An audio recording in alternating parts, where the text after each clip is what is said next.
अस्सलाम वालेकुम दोस्तों, कैसे हैं आप। कभी कभार हमें ये सोचने में बहुत दिक्कत होती है कि $1 बिलियन कितने होते हैं और उसको जमा करने के लिए हमें कितना टाइम लगेगा, आज वक्त लगेगा। आप अगर सोचें कि let's say for example assume करते हैं कि आपके पास एक बहुत ही शानदार जॉब है जिसमें आप $10,000 हर रोज़ जमा कर रहे हैं, कमा नहीं रहे, आप $10,000 हर रोज़ जमा कर रहे हैं।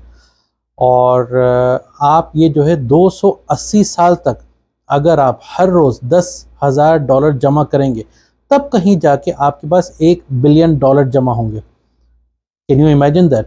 280 साल तक हर रोज़ अगर आप $10,000 जमा कर रहे हैं तब कहीं जाके आपके पास $1 बिलियन होगा।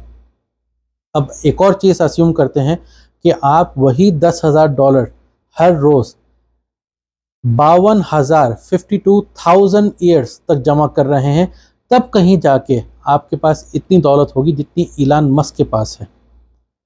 तो आप ये थोड़ा सा सोचिए कि $1 बिलियन कितना ज़्यादा बड़ा अमाउंट होता है और ये जो बिलियनर्स हैं उनके पास इतनी वसी दौलत कैसे जमा हुई है। हम ये अगली वीडियो में डिस्कस करेंगे कि आखिर हमारी लाइफ टाइम में, एक ही लाइफ टाइम में, ये बिलियनर्स कैसे इतनी वसी दौलत जो है जमा कर पा रहे हैं। उसका सीक्रेट है कंपाउंड इंटरेस्ट, और कंपाउंड इंटरेस्ट के बारे में हम अगली वीडियो में डिस्कस ज़रूर करेंगे। तब तक के लिए अगर आपको हमारी वीडियो इन्फॉर्मेटिव लगी है तो प्लीज़ लाइक एंड सब्सक्राइब, और अगली दफ़ा तक के लिए अस्सलाम वालेकुम।